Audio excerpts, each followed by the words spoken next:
What's up, Silver Guy family? Welcome back to the channel. Today we are in the thick of it, right in the heat of a live market moment that is unfolding in real time. From Mexico to the Shanghai markets and all the way to the importance of having valid sources. I will uncover all of it today. Let's get right into it. Silver gapped higher on the open. Did you catch that? It popped up, found a resistance zone, and got rejected. Textbook price action. And gold? Gold was tracking exactly the pre-market signal I posted over on X, formerly Twitter, before the session even kicked off. This is why tape reading matters, people.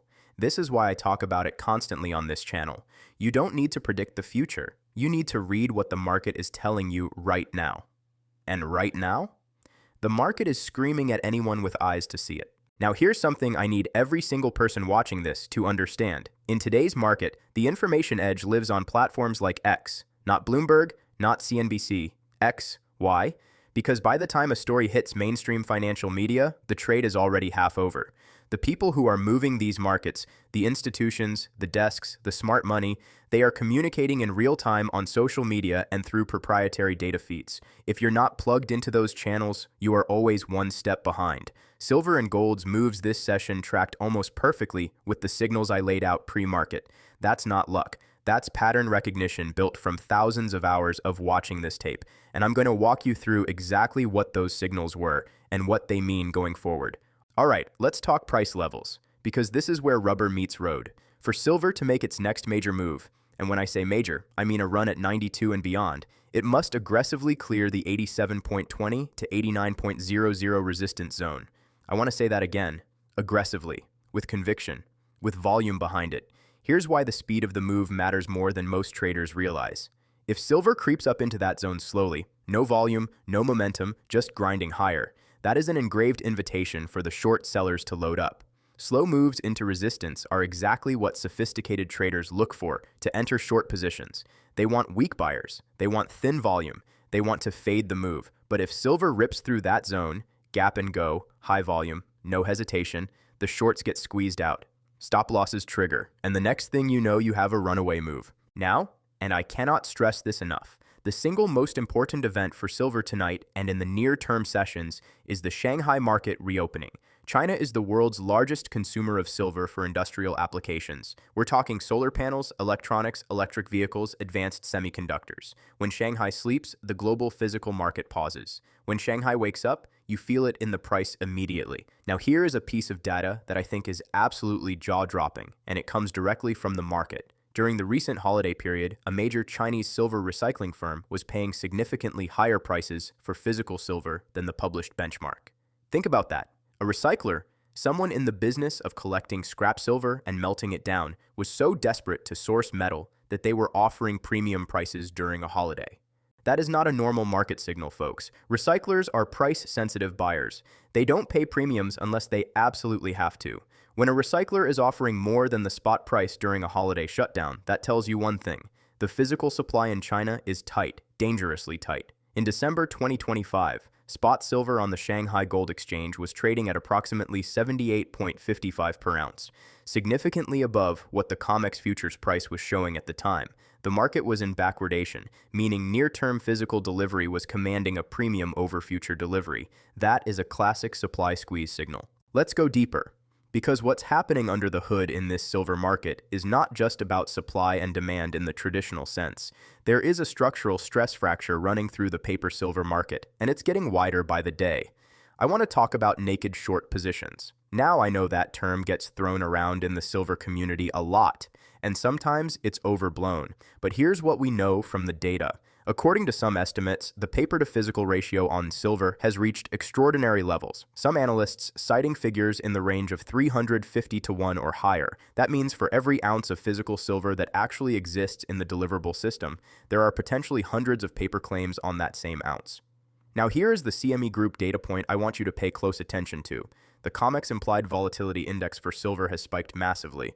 The CME tracks this through their CVOL index. That's the 30-day implied volatility derived from options on silver futures. When IV spikes like this, the options market is pricing in violent, unpredictable price swings in the near future. In early January of this year, we saw CME Group actually hike silver margins, essentially forcing leveraged participants to either put up more capital or liquidate their positions. This created a brutal flash crash even in the middle of a structural bull market. The important lesson here is this: a structurally bullish market can still have violent, painful pullbacks, especially when the paper derivatives market becomes overextended. This is not a warning to be bearish on silver. This is a warning to manage your position size and understand the volatility you are signing up for. Now I want to cover something that most silver channels are not talking about enough, and that is what is happening in Mexico, the world's #1 silver-producing country on the planet.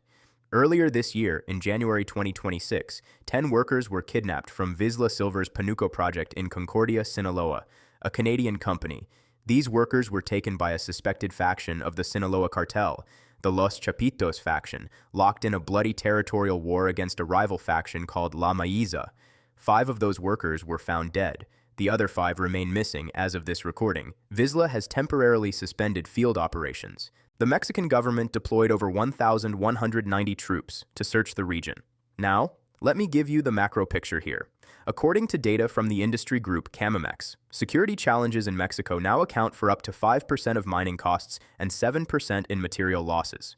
Mining companies in Sinaloa are reporting production disruptions. America's Silver and Gold's Cozalá mine, for example, reduced production by nearly 25% due to security disruptions. And here is the really uncomfortable truth that the market hasn't fully priced in yet. Cartels are beginning to recognize that silver is worth more than drugs.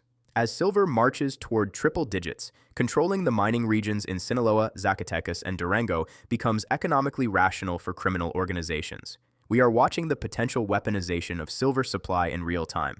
Let's pivot briefly to gold, because gold is telling us something important about the broader geopolitical environment that is feeding into all precious metals right now. The continued positioning of U.S. military assets in various global hot zones, the Middle East in particular, is not going unnoticed by the institutional money that drives gold prices. Every time there is a credible escalation risk, gold reprices to embed a risk premium. That risk premium doesn't just evaporate when the headlines quiet down. It tends to get baked into the new floor. Gold reached a new all-time high of $4,584 per ounce at its 2025 peak. As of early 2026, gold futures settled at $4,341 on December 31 and continued climbing in January. The precious metals composite, gold, silver, platinum, and palladium together, rose over 103% in 2025. When gold is making moves like this, silver historically follows, but with amplified moves in both directions. The gold-silver ratio has been compressing, which is a strong historical signal of silver outperformance. But it also means silver is carrying more volatility per dollar invested. That's not a commodity story. That is a monetary system story. Before I wrap up, I want to zoom way out, because I think it's important for this community to understand why this moment in silver is different from any other in recent memory. Silver more than doubled in 2025. According to data from Forex.com, senior technical strategist Michael Boutros, XAG-USD rallied more than 120% in 2025 alone.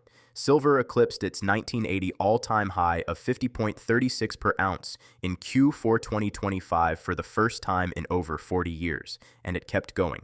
But this isn't just a technical or momentum story. This is a fundamental story decades in the making. So there you have it, Silver Guy family.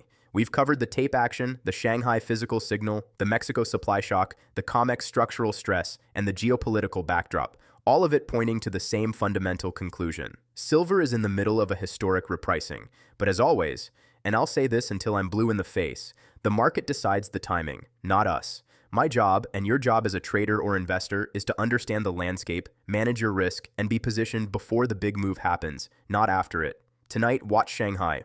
Watch the 88.20 level, and watch the recycler data out of China. Those 3 data points will tell you more about where silver is heading in the short term than any analyst on TV ever will. If you found value in this analysis, hit that like button. It genuinely helps more people find this content. Subscribe if you haven't already, and drop a comment below. What's your silver thesis? Are you physical, paper, or mining stocks? I read every single comment. I'll see you in the next one. Stay sharp, stay disciplined, and as always, stack smart.